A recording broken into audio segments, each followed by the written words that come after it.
Welcome back to the deep dive. We're continuing our journey through the Manual of Patent Examining Procedure, the MPEP, trying to make sense of it all for you. Yep, breaking it down section by section. Today we are landing squarely in Chapter 300. That's the one titled Ownership and Assignment. Right. All about how patent rights get passed around, recorded, and importantly, how the USPTO actually recognizes who owns what. Exactly. It's crucial stuff. I mean, if the office doesn't know who the owner is, things can get messy pretty quickly. And today we're zooming in on just one part, MPP Section 320, which covers title reports. Okay, maybe not the most thrilling title, but stick with us. True. But it's important plumbing. It really is. Our mission here is to unpack this specific administrative tool. We want you to understand how the USPTO confirms ownership behind the scenes. It's kind of a balancing act, isn't it? It is, between their own internal needs and, well, making information available to the public. Okay, let's unpack this. What exactly is a title report in this context? So, at its core, a title report is basically an official summary. It's generated by the USPTO. Generated from where? From the records kept by their Assignment Recordation Branch. It simply identifies who the current owner of a patent or application is, according to those specific records.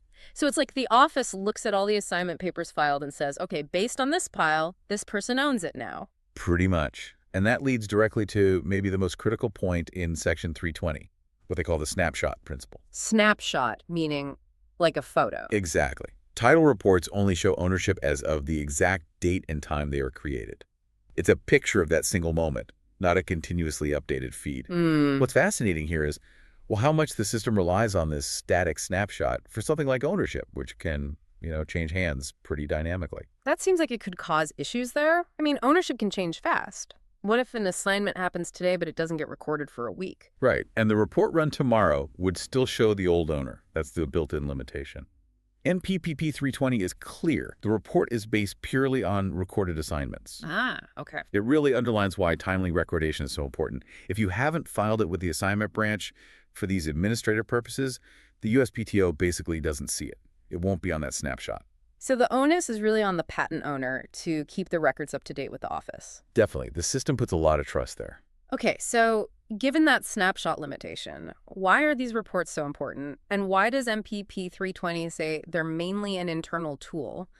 It explicitly states they aren't available to the public or even attorneys just for the asking. Well, they're kept internal, mainly because they serve very specific, often time-sensitive administrative needs inside the USPTO. Needs where they require quick, official-looking confirmation of who the office thinks owns the patent, even with that snapshot caveat. And letting everyone request them would just bog things down. It could, yeah. And it might also create confusion about what document actually carries legal weight for, say, proving ownership in court, which we'll get to. All right, let's focus on those internal uses then. When does the USPTO absolutely need this internal snapshot? The big one, the prime example mentioned, involves the Reexamination Preprocessing Staff. Reexaminations? Okay, those are serious proceedings. Very. So when someone files a request to re-examine an issued patent, either ex parte or inter partes, the staff needs to know who the current owner is according to their records. They might request a title report specifically for this. Why is that check so critical right at the beginning, before the re-exam even gets going? Because re-examination is a formal process, almost like a mini-trial. You have to make sure you're dealing with the right party, the actual legal owner. The one who has the right to actually respond or participate or make decisions about the patent under review? Exactly. It's about procedural integrity. Think about notice requirements. If the office sends notifications to the wrong party because their records weren't checked, well, the whole re-examination could be invalid. That makes total sense for something like re-examination.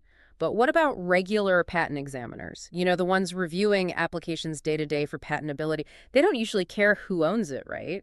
Generally, no. For their main job, checking novelty, obviousness, enablement ownership isn't typically relevant, but there are exceptions. Okay, when does an examiner suddenly need to know? It pops up in specific situations, usually administrative ones that bump up against ownership status. For instance, if there's an attempt to correct inventorship, or more commonly, if someone files a paper under 37 CFR, section 3.73C, That's the statement where someone asserts they have the authority to act for the owner. Right, the Rule 3.73 statement. If there's an assignment recorded, the person signing papers for the new owner, the assignee, has to basically prove they're allowed to sign. Precisely. And if the name on that 3.73 statement doesn't match the recorded assignee, or if the assignment chain looks broken, the examiner needs to check the assignment records to make sure everything lines up procedurally. Okay, or maybe if an application is being divided, or a continuation is filed. Good examples. The examiner might need to confirm that the correct entity, the applicant or the recorded assignee, is the one actually filing that new application, especially if the inventors aren't involved anymore. So when an examiner needs to do this check, do they request that formal title report we talked about earlier, the one the Reexam staff uses? Usually not. They would be too slow for their day-to-day work. They have a more direct route. More efficient, I guess. Yeah, it's built for internal efficiency. Examiners can typically access the assignment information themselves using the patent data portal. How does that work? They just look up the application number, go to the general information section, and there should be an assignments record tab or link.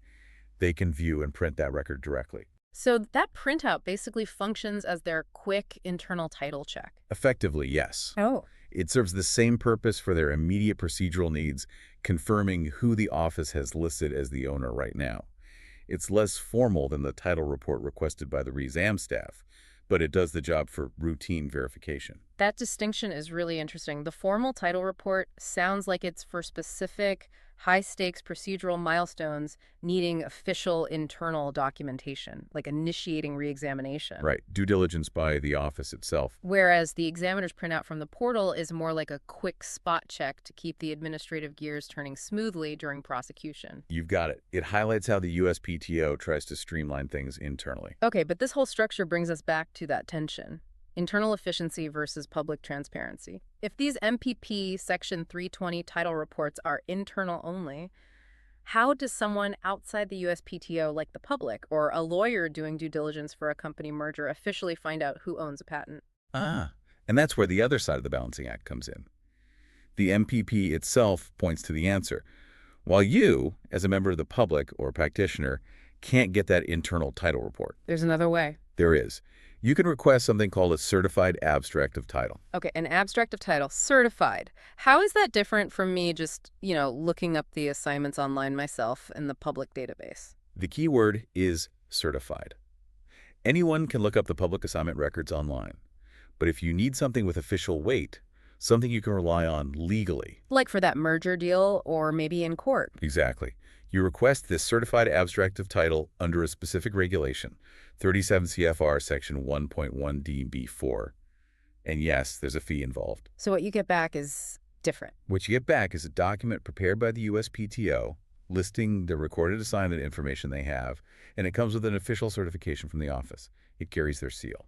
So that certification is the real value add. It's the USPTO officially stating, as of this date, this is the recorded chain of title according to our records. That's the essence of it.